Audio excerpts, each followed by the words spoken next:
Those who have constant faith will have constant actions. Xiefeng Mencius said, "Only those who have constant possessions can have constant hearts. Those who lack constant possessions will lack constant hearts."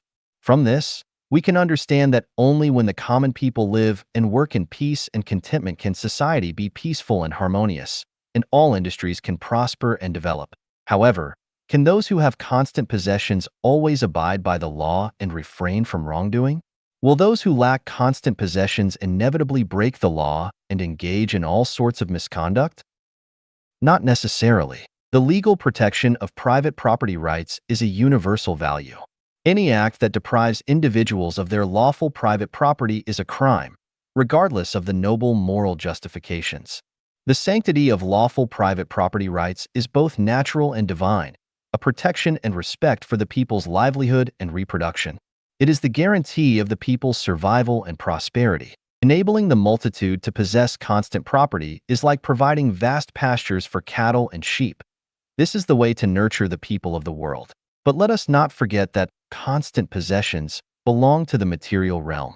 If a person's steadfastness depends solely on material possessions, their perspective and realm would be too narrow, and their spirit and consciousness would remain at an animalistic level, making it difficult for their life to ascend to heaven. In heaven, everyone has the right to use, but no one has the right to own. Everything is shared, and everyone owns nothing yet possesses everything. Did Jesus Christ have constant possessions? Did Siddhartha Gautama Buddha and the sage Laozi have constant possessions? Did many missionaries have constant possessions? Yet, they all had constancy of heart.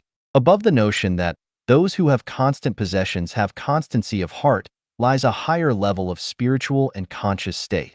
Those who have constant faith have constant actions. For those with unwavering faith, regardless of whether they possess constant material wealth or not, no matter how difficult and tortuous the path, they will persevere steadfastly towards their predetermined direction and goals, that is, constant action.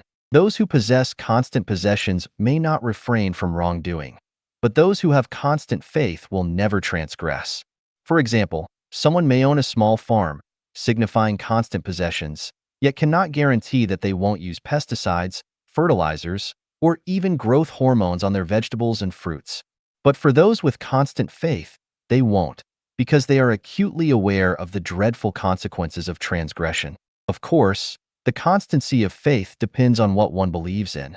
If one believes in money is almighty or money can make ghosts grind, then their lifelong constancy will be in the pursuit of wealth. However, regardless of what the faithful believe in, the realm and perspective of those who have constant faith have constant actions far surpasses the realm and perspective of those who have constant possessions have constancy of heart. A pig, once it has a pigsty, possesses constant possessions and constancy of heart. A swan, without a fixed home and without constant possessions, has constant faith. Therefore, the swan can freely soar between heaven and earth, migrate freely with the change of seasons, and fly wherever it wants to go.